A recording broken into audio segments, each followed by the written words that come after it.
অসমৰ জনপ্ৰিয় ইউটিউবাৰজন দেউতাক হ'বলৈ ওলাইছে। কোনজন ইউটিউবাৰ দেউতাক হ'বলৈ ওলাইছে আপোনালোকক সবিশেষ জনাম আজি এই ভিডিঅ'টোৰ জৰিয়তে। গতিকে ভিডিঅ'টো অলপ স্কিপ নকৰাকৈ শেষলৈকে চাই থাকিব। নমস্কাৰ বন্ধু বান্ধৱীসকল, আপোনালোক সকলোকে স্বাগতম জনাইছো।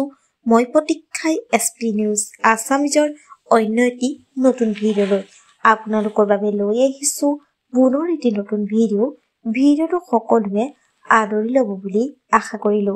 আহক আজি ভিডিঅ'টোৰ পৰৱৰ্তী অংশলৈ আগবাঢ়ো। হয়, অসমৰ জনপ্ৰিয় ইউটিউবাৰ নীলোৎপল চলিহা দেউতাক হ'বলৈ ওলাইছে। পোনপ্ৰথমে আমি আমাৰ চেনেলৰ তৰফৰ পৰা জনপ্ৰিয় ইউটিউবাৰজনলৈ যাচিলো বহুত শুভকামনা আৰু তেখেতৰ পত্নীলৈ যাচিছো বহুত শুভকামনা আৰু মৰম। বন্ধু বান্ধৱীসকল, আপোনালোকে নীলোৎপল চলিহাৰ এই খবৰটো পাই কেনে পালে নিশ্চয় এটি কমেণ্ট কৰি জনাব।